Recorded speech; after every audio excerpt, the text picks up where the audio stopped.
Le prince de Madrid évoluait à travers les épais rideaux de velours cramoisi du palais royal, diffusant une faible lumière dorée sur le sol de marbre froid. Dans l'ailée, où se trouvaient les appartements royaux, un silence inattendu s'était installé dans les couloirs habituellement animés. Les serviteurs avançaient doucement, échangeant des regards inquiets, tandis que les gardes se tenaient plus raides que d'habitude. Dans la chambre principale, la reine Isabelle de Bourbon et de Médicis se reposait, la peau pâle comme la cire, des mèches de cheveux noirs lui collant au front, humide de sueur. À ses côtés reposait le roi Philippe, le regard sévère fixé sur le petit paquet délicatement manipulé par une nourrice. Le médecin royal, don Francisco de Quevedo, annonça l'arrivée d'un héritier mâle, s'efforçant d'avoir l'air jubilatoire, mais trahissant une inquiétude sous-jacente. Le roi s'approcha, avançant prudemment. C'était son 5e enfant, et pourtant celui-ci semblait avoir une chance de survivre au-delà de la petite enfance. D'autres tombèrent malades avant leur 3e année à la cour d'Espagne, suscitant des inquiétudes constantes quant à leur succession. « Montrez-le-moi », ordonna Philippe en étirant les bras. La nourrice hésita un instant remarqué par le monarque, qui reçut alors le nouveau-né. Alors qu'il tenait le petit prince dans ses bras, quelque chose d'inhabituel se produisit. Le roi fronça les sourcils et s'approcha pour renifler le bébé enveloppé dans des étoffes luxueuses ornées de fils d'or, demandant « Quelle est cette odeur ?» d'une voix à peine audible. Le médecin royal s'avança prudemment. « Sire, nous avons baigné le prince avec des huiles et des crèmes de première qualité. »« Ce n'est pas ça, » répondit-il avant que Philippe ne puisse poursuivre. À cet instant, la duchesse de Médine, Sidonia Donna Luisa de Guzman, qui avait assisté à la naissance en tant que dame d'honneur de la reine, s'avança. Âgée de 60 ans et ayant observé de nombreuses naissances de nobles, elle était réputée pour sa franchise. « Ça sent la mort, votre majesté », murmura-t-elle d'un ton sévère. « J'ai senti cette odeur sur les champs de bataille et dans les foyers frappés par la peste. » Un lourd silence s'abattit sur la chambre. La reine, encore faible, pleurait doucement. Le roi, le visage blême, rendit le bébé à la nourrice d'un geste machinal. « Que personne, sous aucun prétexte, n'apprenne cela hors de ces murs, » ordonna-t-il sévèrement. « Le prince Carlos Balthazar comparaîtra devant la cour dans 3 jours, comme le veut la coutume. D'ici là, j'exige que les plus grands médecins du royaume l'examinent attentivement, et vous, Francisco, restez toujours vigilant à ses côtés. » Le médecin royal hocha la tête, bien que son visage trahît une profonde inquiétude. Le nourrisson lui semblait anormal, mais il hésitait à l'exprimer en présence du roi. 3 semaines plus tard, dans le bureau isolé du roi, don Francisco soumit son rapport à une assemblée restreinte composée du monarque, de son conseiller personnel, le comte-duc d'Olivar, et d'un invité inattendu, le docteur Heinrich von Leyden, éminent médecin autrichien au service de l'empereur et lointainement apparenté à la lignée royale espagnole. « Sire », hésita don Francisco, détournant le regard du roi. Le prince nouveau-né semble psychologiquement normal, cependant, il présente une pâleur inhabituelle. Il tète abondamment et pleure avec force, mais l'odeur persiste, s'amplifie même parfois. Le comte-duc, conseiller chevronné et avisé au service du roi depuis des décennies, demanda « Et que propose la science contemporaine concernant ce phénomène ?» Don Francisco répondit « La science contemporaine n'apporte aucune réponse. J'ai consulté tous les textes médicaux, de Galien aux recherches les plus récentes de l'université de Salamanque, sans trouver de réponse. » Le roi, se levant de son siège, se dirigea vers la fenêtre donnant sur les jardins du palais.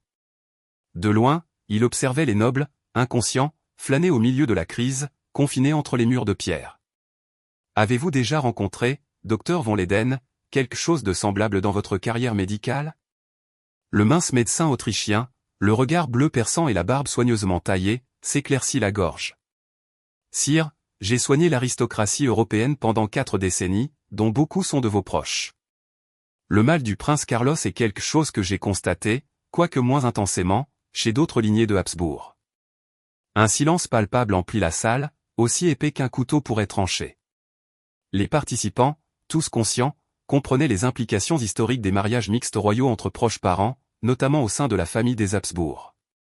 Le roi donna ses instructions d'une voix mêlée d'appréhension et d'acceptation. « J'appelle cela une nécrose génétique, » dit Sa Majesté von Leyden. « C'est comme si le corps était partiellement décédé dès la naissance. Les tissus se dégradent à un rythme accéléré par rapport à ceux d'individus normaux. J'ai observé des signes similaires chez les archiducs autrichiens, bien que chez eux, la manifestation soit différente, affectant le développement de la mâchoire, des problèmes de santé mentale et de fertilité. Insinuez-vous que le sort de mon fils est scellé? Demanda Philippe d'une voix à peine audible. Von Leyden fit face au roi avec un sens du décorum professionnel.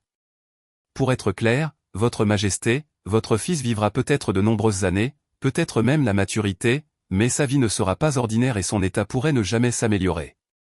Et il n'y a pas de remède? Demanda le comte-duc. La médecine actuelle, répondit Von Leyden, n'apporte aucun remède. Cependant, divers traitements, bains spéciaux, régimes alimentaires spécifiques et exercices peuvent améliorer sa santé. Le roi s'adressa au groupe avec une détermination sans faille. Nous ferons tout notre possible à cet égard. En attendant, que personne en dehors de cette salle ne soit informé de la véritable situation du prince. Olivard, trouvez un prétexte pour la cour, peut-être un parfum spécial dont le prince a besoin pour ses cérémonies, ordonna-t-il. Oui, votre majesté, répondit le comte-duc. Et vous, docteur Von Leyden, je doublerai votre salaire actuel pour rester à Madrid comme médecin personnel du prince. L'Autrichien inclina respectueusement la tête. C'est un honneur, votre majesté, mais je dois m'entretenir avec l'empereur, répondit-il. J'enverrai une missive personnelle pour solliciter vos services, répondit Philippe. Cela transcende la politique, le sort de notre dynastie est en jeu. Dans le quartier de Lavapié, à 5 kilomètres du palais royal, une jeune fille de 17 ans s'est précipitée dans des ruelles étroites. Ana Maria Hernandez, fille d'un apothicaire vénéré mais modeste, serrait contre elle un objet soigneusement emballé. Son père avait été chargé d'une mission peu commune, concocter un onguent unique à partir d'herbes spécialement importées du Nouveau Monde, dont certaines étaient si rares qu'il les connaissait mal. L'émissaire royal insista sur le fait que l'onguent devait être remis avant la tombée de la nuit et que son existence devait rester confidentielle. Le paiement promis assurerait la stabilité financière de leur famille pendant plusieurs mois. Ana Maria s'approcha d'un coin de rue où elle faillit heurter un groupe de jeunes nobles exubérants. Parmi eux, elle reconnut Diego de Velázquez, l'apprenti du célèbre peintre de la cour, qui la salua d'un geste discret. « Ana Maria, qu'est-ce qui vous amène ici ?» demanda-t-il, s'éloignant momentanément de ses pairs. « Les affaires de ma famille », répondit-elle machinalement, gardant le paquet contre son cœur. Diego l'inspecta avec intérêt. À 20 ans, il était déjà reconnu pour son talent artistique exceptionnel et sa perception aiguë. Il semble crucial qu'il vous envoie seul, vu son caractère protecteur, tenta de l'écarter légèrement. Juste des herbes médicinales courantes, rien d'extraordinaire à la cour, je suppose. Diego insista, on dit que le prince ne va pas bien, on parle d'une odeur inhabituelle qu'aucun parfum ne peut dissimuler. Un frisson parcourut Ana Maria tandis qu'elle réfléchissait à l'énigme grandissante. Son père avait caché l'utilité de l'onguent, mais elle voyait maintenant les pièces s'assembler. Ne croyez pas les rumeurs, rétorqua-t-elle d'un air désinvolte. Je dois partir, il se fait tard. Diego hocha la tête, mais son regard trahissait le doute. Soyez vigilante, Ana Maria. Les secrets du palais peuvent être traîtres pour ceux qui les connaissent. Sur ces mots d'adieu, le jeune peintre rejoignit ses compagnons, laissant Ana Maria avec un sentiment d'inquiétude. Elle hâta le pas, consciente que ce qu'elle transportait pouvait être plus lourd qu'elle ne l'avait d'abord pensé. Sur une place près du palais, un homme vêtu d'une tenue modeste mais coûteuse s'est approché d'elle. « L'ordonnance du pharmacien Hernandez vous appartient-elle » murmura-t-il. Ana Maria hocha la tête et lui tendit le paquet. L'homme l'examina un instant avant de lui rendre un petit sac tintant contenant des pièces. « Votre père a été précieux pour la couronne, dit-il. Nous ferons peut-être à nouveau appel à ses services plus tard. » Une fois parti, la curiosité d'Ana Maria ne put plus se contenir. Quelle maladie affligeait le prince pour nécessiter des remèdes aussi particuliers et garder le secret? À son insu, elle allait bientôt se retrouver profondément empêtrée dans ce mystère, bien plus qu'elle ne l'aurait jamais imaginé. Le temps continuait à s'écouler à la cour d'Espagne. Le prince Carlos Balthazar fêtait ses 6 ans, contre toute attente pour un garçon de cette époque en relativement bonne santé. Bien que fragile physiquement, il n'était pas malade. Arborant la mâchoire proéminente caractéristique des Habsbourg et des yeux perçants qui semblaient observer le monde avec la sagesse d'une âme plus âgée. Malgré plusieurs tentatives au fil des ans, l'odeur persistait. Le docteur Von Leyden expérimenta de nombreux remèdes, allant des concoctions fournies par l'apothicaire Hernandez à des solutions exotiques importées des confins de l'Empire espagnol. Si certaines offraient un répit temporaire, aucune n'apportait de solution permanente. La cour, fidèle à la noblesse espagnole, s'adapta subtilement à cette singularité. Officiellement, le prince utilisait un parfum cérémoniel symbolisant son lien avec Dieu, une explication soigneusement élaborée par le comte-duc d'Olivar que personne n'osait remettre en question ouvertement. En privé, les courtisans discutaient du prince parfumé et cachaient subtilement leur nez avec des mouchoirs imbibés d'eau de rose en sa présence. Le jeune prince était parfaitement conscient de sa situation.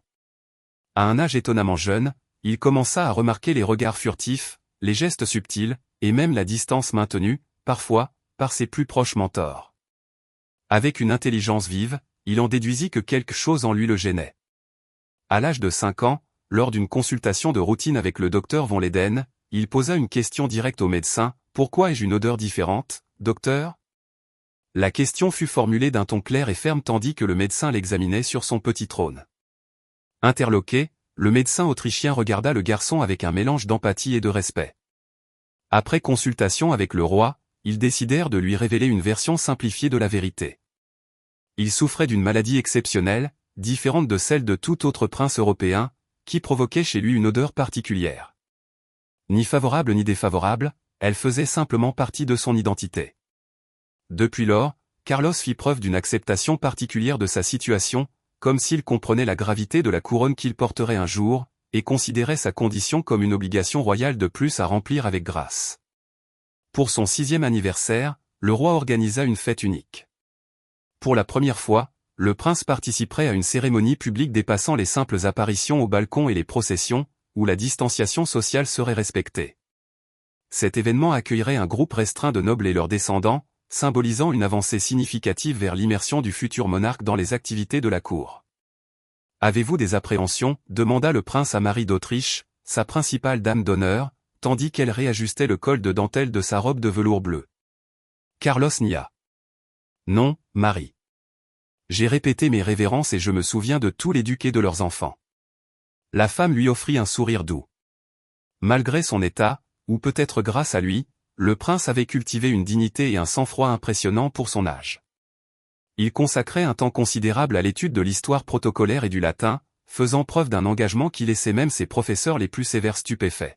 « Croyez-vous qu'ils m'accepteront ?» demanda-t-il de manière inattendue, révélant une brève vulnérabilité sous son allure royale. Maria réfléchit un instant. En tant que futur roi d'Espagne et dirigeant de l'un des empires les plus puissants de l'histoire, vous méritez le respect, et non l'affection. Carlos le reconnut, mais son regard trahissait sa compréhension de cette esquive. Le docteur von Leyden ne signala aucune détérioration de votre état de santé depuis un an ou une évolution positive, n'est-ce pas? En effet, répondit Maria d'un ton majestueux, ajustant légèrement votre tenue. N'oubliez pas de respecter les politesses lors de nos salutations pendant les répétitions. La salle du trône avait été méticuleusement décorée de fleurs parfumées et de bougies parfumées, les fenêtres ouvertes pour permettre une circulation d'air frais, le tout afin de masquer les mauvaises odeurs. À votre entrée, escortés par les pages annonçant votre arrivée, tous les présents s'inclinèrent profondément. Parmi eux se trouvait Ana Maria Hernandez, une jeune femme de 23 ans qui avait gravi les échelons sociaux grâce au patronage royal. 2 ans s'étaient écoulés depuis la mort de son père, et elle avait continué à gérer l'entreprise familiale pour subvenir aux besoins du prince, devenant l'assistante du docteur von Leyden. Ana Maria observait le jeune prince s'avancer prudemment. Sa dignité juvénile était frappante, il se tenait droit sous les regards attentifs. En rejoignant la cour, elle se prit d'affection pour lui, admirant son intelligence et sa résilience face à sa maladie. Selon le protocole, les nobles présentaient leurs enfants au prince pour une brève reconnaissance. Tout se passa sans encombre jusqu'à ce que le fils du duc de Médina, le rejeton de Silly, âgé de 7 ans, et connu pour son air hautain, s'avance. « Votre Altesse » dit-il irrespectueusement en s'inclinant. « Mon père dit que vous sentez comme les tombeaux de l'Escurial. » Une vague de surprise parcourut la salle. Le duc de Médina Kelly se raidit, serrant fermement l'épaule de son fils. « Enfant insolent, présente tes excuses immédiatement. » Mais Carlos resta impassible, l'air calme. Puis, d'une voix claire qui résonna dans la salle silencieuse, il répondit, « Dans les tombeaux de l'Escurial reposent les rois d'Espagne, mes ancêtres. Si je sens comme eux, c'est parce que je porte leur sang et leur héritage. » Ana Maria retint son souffle, interloquée par la réplique du prince. À côté d'elle, le docteur von Leyden acquiesça d'un signe de tête approbateur. Du haut de son trône, le roi Philippe laissa échapper un sourire fier. Le reste de la cérémonie se déroula sans interruption, mais l'échange devint bientôt le sujet des commérages du palais. Le prince fait preuve à la fois de l'intelligence de son père et de la grâce de sa mère, commentèrent les courtisans avec une admiration nouvelle.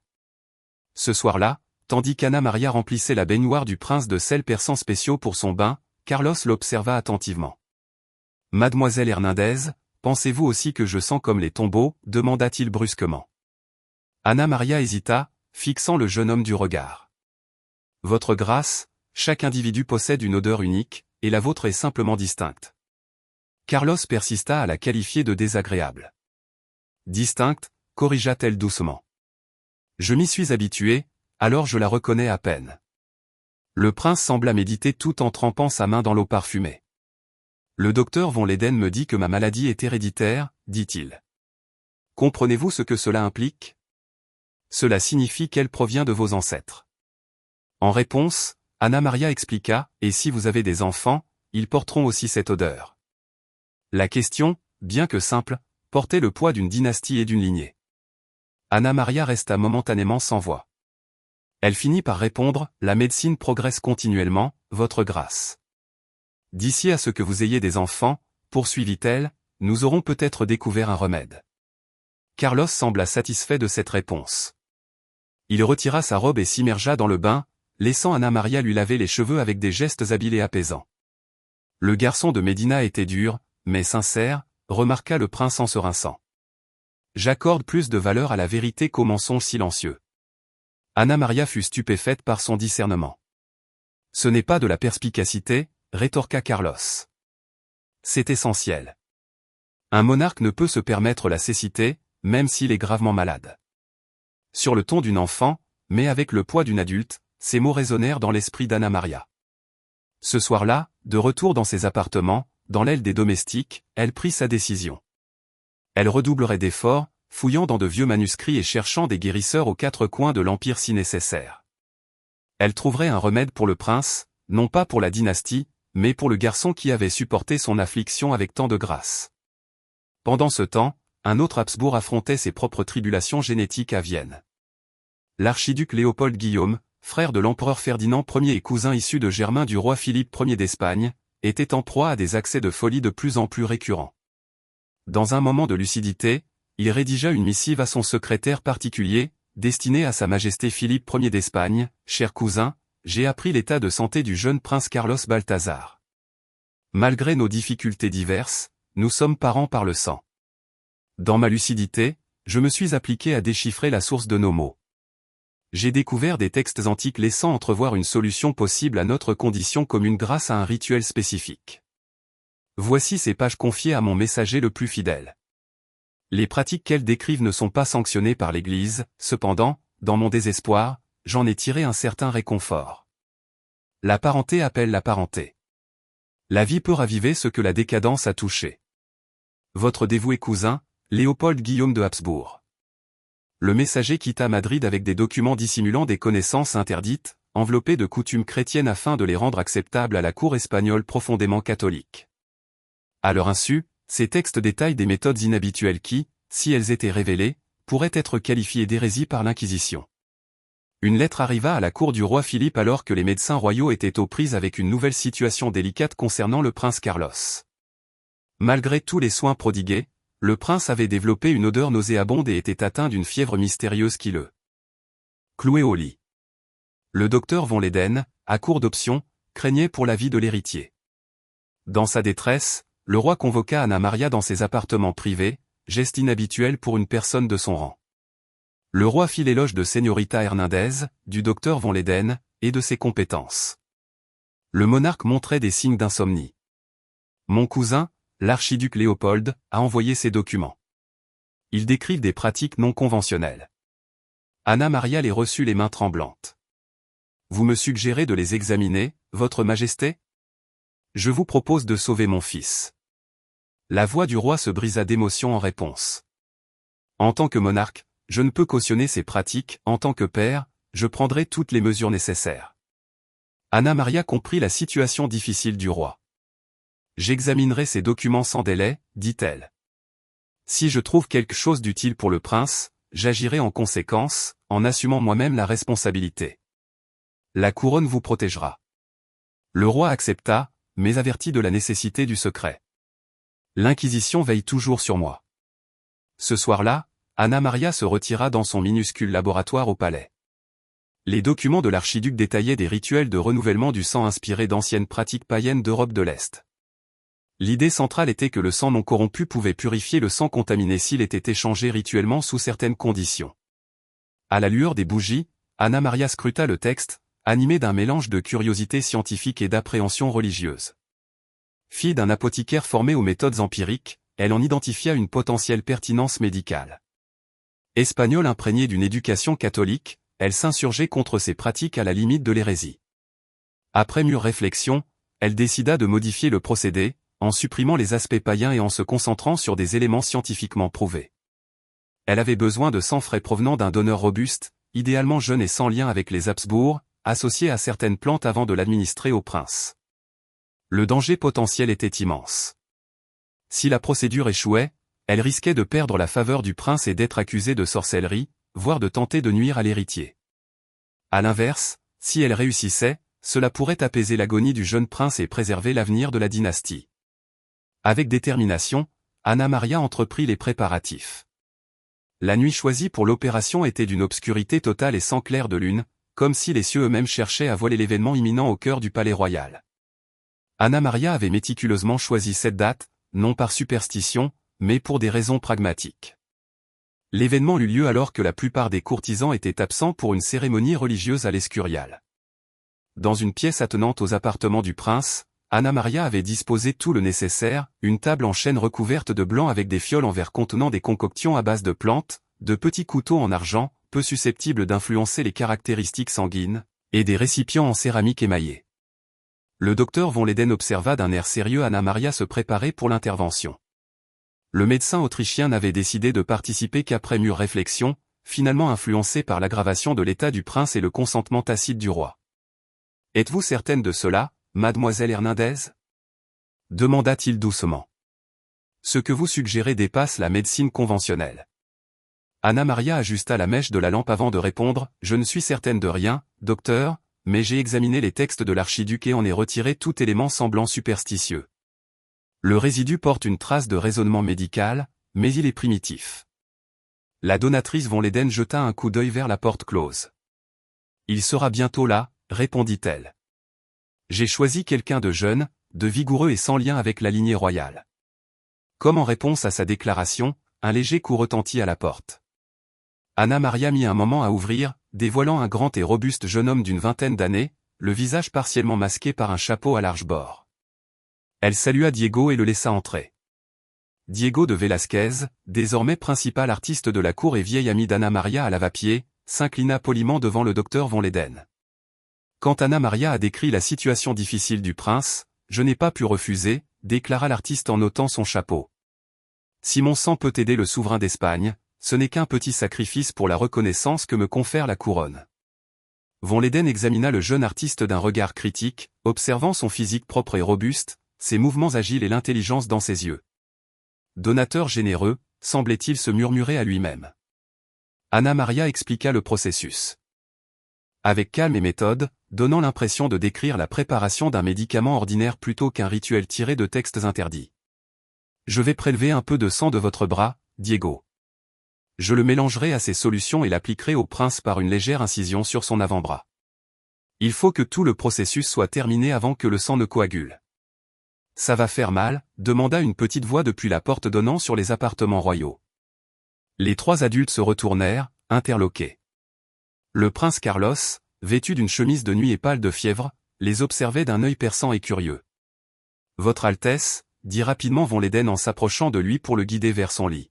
« Je devrais me reposer, dit-il, mais le garçon répondit avec une détermination surprenante. « Je ne veux pas me reposer, je veux savoir ce que vous allez me faire. » Anna Maria jeta un coup d'œil au médecin avant de s'agenouiller à la hauteur du prince. « Nous prévoyons de tester une nouvelle approche pour vous, Votre Altesse. Elle est encore en phase expérimentale, mais nous pensons qu'elle pourrait soulager vos problèmes de santé. » Carlos acquiesça d'un hochement de tête, comme pour confirmer sa compréhension. « Aurez-vous besoin de sang ?» demanda-t-il en désignant les appareils posés sur la table. « Oui » répondit sincèrement Ana Maria. Une petite quantité de sang de Senor Velasquez sera mélangée à des herbes médicinales. Le prince regarda le peintre d'un air pensif. Vous êtes Velasquez, l'artiste qui a représenté mon père à cheval, se présenta Diego en s'inclinant. En effet, Votre Altesse, répondit Velasquez. Carlos s'avança prudemment vers l'artiste. Votre grâce parle de vos mains comme de dons divins. Peut-être que votre sang détient aussi un tel pouvoir. Cette déclaration, prononcée avec une simplicité enfantine et un sérieux adulte, réduisit momentanément tout le monde au silence. Ana Maria frissonna. En vérité, le prince avait compris l'essence même de ce que nous cherchions à transmettre, non seulement du sang, mais de la vitalité, presque comme une bénédiction. Eh bien, docteur? Le docteur von Leyden reprit son calme. Peut-être devrions-nous agir maintenant si son Altesse est réveillée. La baisse temporaire de la fièvre indique un progrès. Le prince fut installé avec précaution dans un fauteuil moelleux, adapté à son état délicat. Diego s'assit sur un tabouret à côté de lui, dévoilant son bras tandis qu'il retroussait sa manche. Ana Maria chauffa méticuleusement les outils à la flamme d'une bougie, suivant les enseignements de son père en matière de purification. Elle avertit Diego, vous allez ressentir une piqûre, monsieur Velasquez, appliquant un mélange d'alcool et d'herbe pour assainir la peau du peintre. Diego hocha la tête, le regard fixé sur le processus. En tant qu'artiste, il nourrissait une curiosité naturelle pour les procédés techniques, même extérieurs à son domaine. Ana Maria pratiqua une incision nette dans le bras de Velasquez, recueillant le sang dans un petit bol en céramique. Elle y ajouta des gouttes de concoction d'herbes variées, se rappelant mentalement les proportions apprises. Pendant ce temps, le docteur von Leyden. Diego s'occupa du bras du prince, le guidant à chaque pas d'un ton réconfortant. « Est-ce que ça fait très mal ?» demanda Carlos en observant le saignement. « Pas plus qu'une égratignure, Votre Altesse », répondit l'artiste avec un sourire encourageant. « J'ai enduré pire en mélangeant des couleurs pour votre père. » Cela amusa le prince, qui hocha la tête comme s'il partageait un secret. Une fois la concoction prête, Ana Maria la chauffa doucement au-dessus de la lampe à huile. La substance, d'un rouge plus foncé et d'une lueur particulière, dégagea un arôme qui neutralisa quelque peu l'odeur habituelle du prince. « Nous sommes prêts, Votre Altesse », déclara-t-elle en s'avançant avec le bol et une petite lame d'argent. Carlos présenta son bras avec empressement, sa confiance évidente pour ceux qui l'entouraient. Ana Maria pratiqua une incision superficielle, assez profonde pour laisser couler quelques gouttes de sang, et appliqua le mélange sur la plaie, permettant au liquide de se mélanger. Diego pensa le prince d'un œil vif, reflétant l'intensité avec laquelle il peignait ses portraits. « Attendons maintenant », dit Ana Maria avec prudence en bandant le bras du prince. Les heures suivantes se passèrent dans une veillée angoissée. Contre toute attente, le prince ne manifesta aucune douleur immédiate et finit par sombrer dans un profond sommeil. Von Leyden surveillait attentivement ses signes vitaux, tandis qu'Ana Maria préparait des perfusions pour maintenir tout le monde en alerte. « C'est intriguant », murmura Diego, assis près de la fenêtre, où il dessinait dans un petit carnet. « Dans mon art, je mélange des pigments pour créer quelque chose de nouveau. Vous avez mélangé du sang avec une intention similaire. » L'analogie est poétique mais imprécise, répondit doucement von Leyden. Le corps humain est bien plus complexe que n'importe quelle toile et infiniment plus énigmatique, remarqua Ana Maria en observant le prince endormi. Ce que nous faisons relève autant de la foi que de la science. À cet instant, Carlos s'agita dans son sommeil, marmonnant des mots incohérents. 3 adultes se tenaient sur leur garde, anticipant un éventuel retour de bâton. Cependant, lorsque le prince remua, son regard afficha une clarté sans précédent, qu'il n'avait plus remarquée depuis des semaines. « J'ai faim », déclara-t-il en se redressant, avec une vigueur renouvelée qui dépassait celle de ces derniers jours. Von Leyden examina rapidement son front. « La fièvre a disparu », s'exclama-t-il, dissimulant à peine son étonnement. Ana Maria s'approcha, observant quelque chose d'encore plus extraordinaire. L'odeur avait considérablement diminué. Le trio échangea des regards hésitants, emplis d'espoir. Le traitement avait-il porté ses fruits, ou s'agissait-il simplement d'un nouveau répit temporaire? Les semaines qui suivirent confirmèrent l'improbable, le traitement eut un impact considérable. L'odeur caractéristique du prince, bien que non totalement disparue, pouvait désormais être masquée par des parfums ordinaires. Son bien-être connut un retournement de situation spectaculaire, révélant une exubérance qui étonna même les plus optimistes. Le roi Philippe, informé du triomphe, demanda une audience privée à Anna Maria. La nouvelle médecin spéciale du monarque, une jeune apothicaire, se présenta humblement. « Vous avez accompli ce que les plus grands médecins d'Europe jugeaient impossible », remarqua le roi en l'examinant attentivement. « La couronne espagnole vous doit une grande dette, » poursuivit-il. « J'ai simplement appliqué des connaissances découvertes avant moi. »« Votre Majesté Anna Maria », répondit-elle en baissant la tête. « Il faut également rendre hommage au docteur von Leyden et à Senor Velasquez. Velasquez recevra des missions supplémentaires et une pension plus élevée, ajouta le roi. Le docteur von Leyden a été dûment récompensé. » Le roi se tourna ensuite vers la jeune femme, choisissant ses mots avec soin. « Je comprends que le traitement doit être répété périodiquement. »« Oui, Votre Majesté. Nos observations indiquent que les effets durent environ un mois avant que l'odeur ne s'intensifie à nouveau, » expliqua-t-elle. Le roi hocha la tête, comme s'il approuvait ses pensées. « Par conséquent, votre présence à la cour sera requise indéfiniment, » conclut-il. « Vous offrant un titre de noblesse mineure pour rehausser votre prestige et faire taire les rumeurs, pourquoi ne pas lui donner le titre de « vicomtesse de Lavapis » ? Cette proposition déconcerta Anna Maria, car un tel titre était inattendu pour la fille d'un simple apothicaire. « C'est une distinction imméritée, Votre Majesté, » répondit-elle humblement. Le roi rétorqua, « C'est à peine suffisant pour préserver notre lignée royale », fit-il remarquer subtilement. Un sourire de satisfaction trahissant sa satisfaction, le roi poursuivit, « Mon fils vous admire profondément. Il sollicite fréquemment votre présence. » Cette révélation ne surprit pas Anna Maria, car elle avait développé un lien unique avec le jeune prince qui chérissait non seulement ses remèdes, mais aussi sa connaissance des herbes, des sciences naturelles et même des contes du soir. En substance, elle agissait comme une figure maternelle pour le garçon dont la mère, la reine Isabelle, gardait la distance formelle typique de la royauté avec leur progéniture.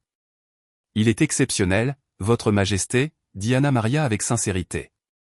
Son intelligence et sa dignité sont dignes d'éloge, compte tenu des épreuves qu'il a endurées. Le roi semblait satisfait. Lorsqu'il atteindra la maturité et l'épanouissement personnel, Carlos aura besoin de compagnons de confiance, de personnes qui le connaissent non seulement comme un prince, mais aussi comme l'enfant qu'il est actuellement. Anna Maria déchiffra le sens caché. Sa fonction dépassait la simple administration de traitement, elle devenait la garde rapprochée protégeant le futur roi. Au fil du temps, le processus fut répété régulièrement, avec de légères modifications. Diego de Velázquez fut le principal donateur et assuma également le rôle de professeur artistique pour le prince qui manifestait un don pour le dessin. Le docteur von Leyden supervisait chaque séance, notant soigneusement les effets et ajustant les concoctions à base de plantes si nécessaire. Lorsque Carlos atteignit l'âge de 10 ans, le traitement était devenu si courant que peu se souvenaient de l'arôme puissant qui le caractérisait autrefois. Les courtisans attribuaient son amélioration à la croissance naturelle ou aux thérapies traditionnelles de von Leyden, ignorant la pratique mensuelle secrète. Cependant, la tranquillité fut brisée par un événement imprévu. Lors d'une visite diplomatique, l'archiduc Léopold Guillaume, cousin du roi et auteur des documents originaux, demanda une audience privée avec le monarque et le prince. Dans une pièce secrète, seuls von Leyden et Anna Maria étaient présents comme conseillers médicaux. L'archiduc scruta Carlos avec intensité, presque avec avidité. « Le traitement a fonctionné », déclara-t-il en s'adressant au roi. « Le garçon semble en bonne santé et l'odeur est à peine perceptible. Mes compliments, cousin. » Philippe hocha la tête en signe de gratitude, bien que son visage restât méfiant. « Vos documents étaient inestimables, Léopold. La couronne espagnole vous doit beaucoup. » Léopold balaya ses compliments d'un geste de la main. Nous sommes une famille, Philippe. Les Habsbourg doivent s'entraider pour supporter nos idiosyncrasies. Regardant Anna Maria, il l'examina avec curiosité. Vous êtes la pharmacienne qui a modifié mes textes, et vous avez bien fait, d'autant plus que vous êtes une femme. Pourtant, je sens que des détails cruciaux du rituel ont été omis. J'ai adapté le processus pour le conformer à la médecine contemporaine, Votre Grâce, déclara fermement Anna Maria. Les éléments cérémoniels me semblaient superflus. Léopold esquissa un sourire qui ne toucha pas ses yeux. Les rituels peuvent paraître inutiles, ma chère comtesse, mais ils sont notre moyen de communication avec des forces qui dépassent notre compréhension. Un silence gêné s'ensuivit avant que von Leyden ne tousse pour détourner la conversation. Le traitement a eu un impact exceptionnel sur le prince, rapporta Théil. Sa croissance physique et intellectuelle dépasse celle de n'importe quel enfant de son âge. Et concernant le donneur, Léopold demanda brusquement, « Est-ce toujours Velasquez ?» « En effet, votre grâce, » répondit von Leyden. Le peintre Velasquez s'est révélé idéal pour cela, l'archiduc fronça les sourcils. Une erreur. Vous devriez changer de donneur. Carlos, jusque-là silencieux, prit la parole de manière inattendue. Je trouve le sang de Signor Velasquez revigorant. Léopold regarda le garçon d'un air pensif. Il apporte vitalité et créativité. Cependant, cette force est temporaire, vous aurez besoin de quelque chose de plus puissant. Anna Maria frissonna sous son regard et ses paroles. L'archiduc semblait d'un mystère troublant, au-delà des simples bizarreries aristocratiques. Cette nuit-là, alors qu'elle préparait des concoctions pour le traitement à venir dans son laboratoire, Léopold Wilhelm entra sans prévenir, accompagné seulement d'un serviteur silencieux qui montait la garde à la porte. Il salua Anna Maria d'une simple révérence. « Veuillez excuser mon intrusion, mais je souhaite discuter de quelque chose en privé. » Méfiante, mais hésitante à l'exprimer, Anna Maria demanda, « Que puis-je faire pour vous, votre Excellence ?» Léopold inspecta ses potions et préparations sur l'établi. « Votre travail avec le prince est louable, mais inachevé, » reconnut-il. « Incomplet, » répéta-t-elle, gardant son sang-froid. « Les directives que j'ai données étaient explicites pour l'ensemble du rituel, » précisa-t-il en illuminant une fiole à la lueur de la lampe. « Des directives que vous avez choisi d'ignorer. J'ai modifié le processus selon les normes médicales reconnues, votre grâce, » affirma Anna Maria. « Les résultats sont satisfaisants. » Satisfaisants, dit Léopold d'un rire dénué d'amusement. Vous avez simplement masqué les symptômes, sans éradiquer la maladie. La dégradation génétique persiste, larvée, mais pas vaincue. Anna Maria lui rendit son regard. Alors, que me conseillez-vous, Léopold, alors que vous êtes si près que je peux presque sentir votre arôme particulier, qui rappelle celui du prince, mais avec une pointe de douceur? Le sang de l'artiste a été utile jusqu'ici, murmura-t-il doucement. Mais pour une véritable guérison, il te faut un sang plus exceptionnel, du sang pur. Anna Maria frissonna involontairement. Que proposez-vous, votre Excellence? Rien d'inédit pour la préservation de notre dynastie, répondit Léopold avec un sang-froid glacial. Une concession mineure pour le bien commun. Le sang d'un enfant offert volontairement par ses parents pourrait guérir le prince définitivement. La révulsion ressentie par Anna Maria devait se traduire par un sourire indulgent de Léopold. Je comprends votre malaise. Vous êtes naïve et inconsciente des besoins des grandes lignées. Mais considérez, comtesse, un sacrifice pour préserver l'avenir de l'Espagne et de l'Europe. Je ne participerai jamais à un tel acte, déclara Anna Maria, la voix tremblante d'indignation. Et Sa Majesté ne l'approuverait jamais. En êtes-vous certaine, demanda Léopold en haussant un sourcil. Philippe est un roi, mais aussi un père frénétique. Des rois ont commis des actes plus odieux pour leurs enfants. Avant qu'Anna Maria puisse répliquer, la porte s'ouvrit brusquement. Diego de Velasquez, blême résolu, entra avec 2 gardes royaux. Le monarque requiert votre présence immédiate, annonça le peintre avec une formalité guindée. Léopold, imperturbable, examina les nouveaux arrivants. Il est essentiel de ne pas retarder mon cousin royal, remarqua-t-il. Tandis que l'archiduc partait avec les gardes, Diego s'approcha d'Anna Maria. Tout va bien, demanda-t-il doucement, au mépris du protocole. Anna Maria hocha la tête, mais ses mains continuaient de trembler. Comment l'avez-vous appris, demanda le prince Diego. L'archiduc lui avait confié cela après la rencontre. Carlos ne comprenait pas tout à fait, mais cela suffisait à l'inquiéter. Il se précipita pour m'en informer immédiatement. Cette révélation laissa Anna Maria stupéfaite. Le jeune prince, que tout le monde cherchait à protéger, l'avait protégé. Nous devrions parler au roi, décida-t-elle. Les propositions de l'archiduc sont abominables.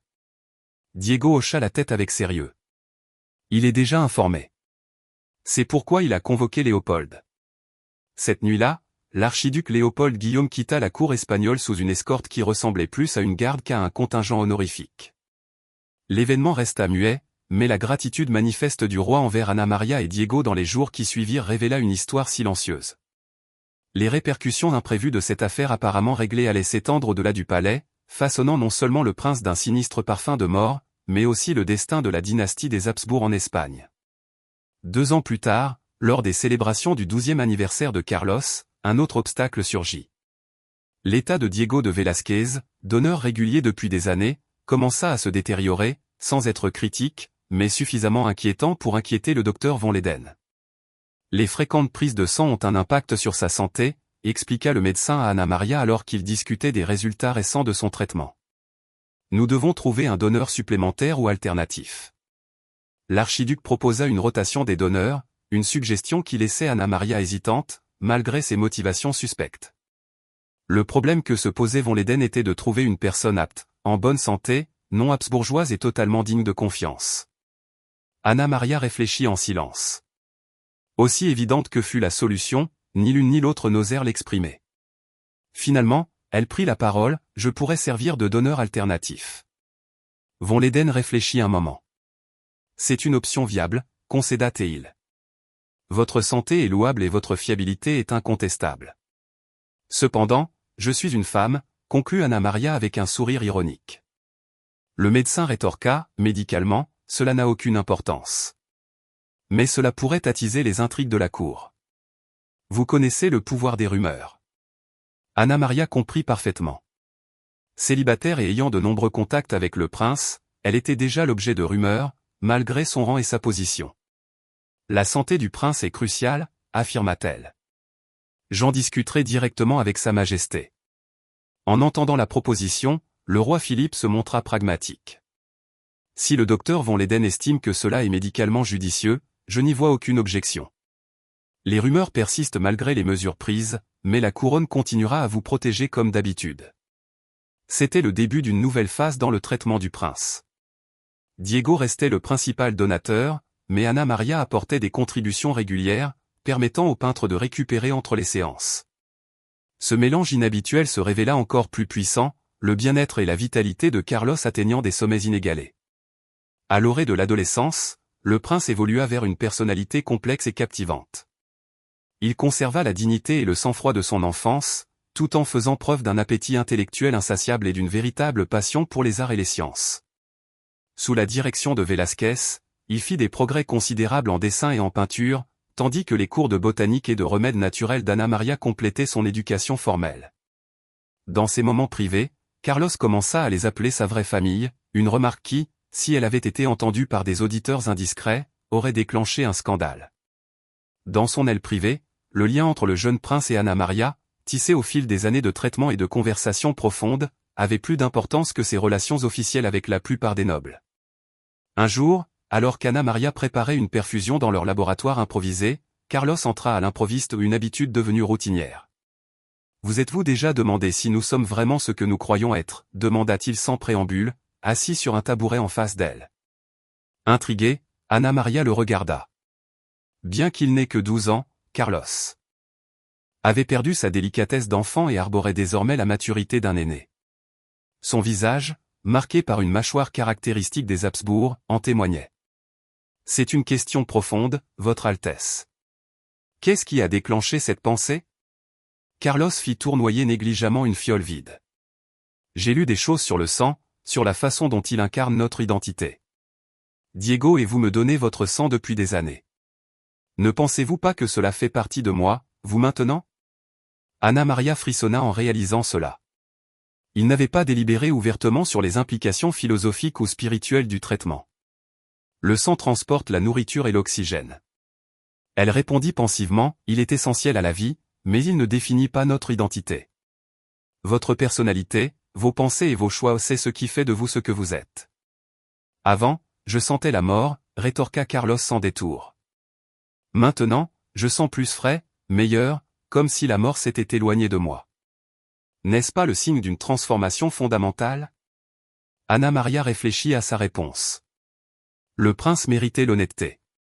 Vous avez physiquement changé, oui. Le traitement a affecté certains aspects de votre personnalité. Cependant, ce qui fait de vous Carlos Balthazar de Habsbourg reste inchangé. Le prince semblait plongé dans ses pensées. Je rêve parfois de lieux que je n'ai jamais visités ou des ateliers remplis de toiles et de peintures, ou des jardins regorgeant d'herbes que je peux nommer, même si je ne les ai jamais étudiés. Seraient-ce vos souvenirs qui s'infiltrent en moi ? Cette révélation a laissé Anna Maria sans voix. Le texte de l'archiduc suggérait la notion de transfert des sens, qu'elle considérait comme une simple superstition. Y aurait-il un fondement réel, répondit-elle enfin. Les rêves sont énigmatiques, notre esprit assemble des bribes de ce que nous percevons, entendons et rencontrons pour en faire des illusions saisissantes qui ressemblent à des souvenirs. Carlos l'observa avec une profondeur de regard inhabituelle pour quelqu'un d'aussi jeune. Vous ne répondez pas à ma question. Je vous demande si je partage des parties de vous et de Diego maintenant. Ana Maria lui rendit son regard. Si vous voulez savoir si le traitement a forgé un lien unique entre nous, alors oui. Cependant, cela ne signifie pas que vous avez perdu votre individualité, nous avons plutôt amélioré votre santé et votre vitalité de manière exceptionnelle. Cette réponse sembla satisfaisante pour le prince, qui hocha la tête pensivement. J'apprécie votre réponse. Elle implique que je ne serai jamais vraiment seul, même lorsque je régnerai comme roi et que tout le monde me rendra hommage, sans que personne ne parle sincèrement. Ces mots, prononcés avec une maturité modeste et un fond de solitude, ont profondément frappé Ana Maria. L'enfant né avec une aura de mort, destiné à la royauté, saisit les fardeaux de son destin avec une lucidité surpassant celle de nombreux adultes. Tu trouveras toujours des personnes qui te parleront franchement, affirma-t-elle spontanément en lui serrant la main. Diego et moi serons à tes côtés aussi longtemps que nécessaire. Carlos lui rendit un sourire sincère, illuminant son jeune visage. J'en suis conscient. C'est la seule vérité dont je sois certain dans ce monde de masques et de tromperies. Cet instant de sincérité marqua un tournant pour Ana Maria. Un traitement initialement destiné à sauver un prince fragile s'était transformé en quelque chose de profond. Il avait noué des liens dépassant les classes sociales et les formalités, établissant une alliance qui influencerait non seulement l'avenir du prince, mais aussi celui de l'Espagne elle-même. Ce qui était imprévisible, c'était la rapidité avec laquelle ces liens allaient être confrontés à des défis dépassant même ce que les textes interdits de l'archiduc pouvaient prédire.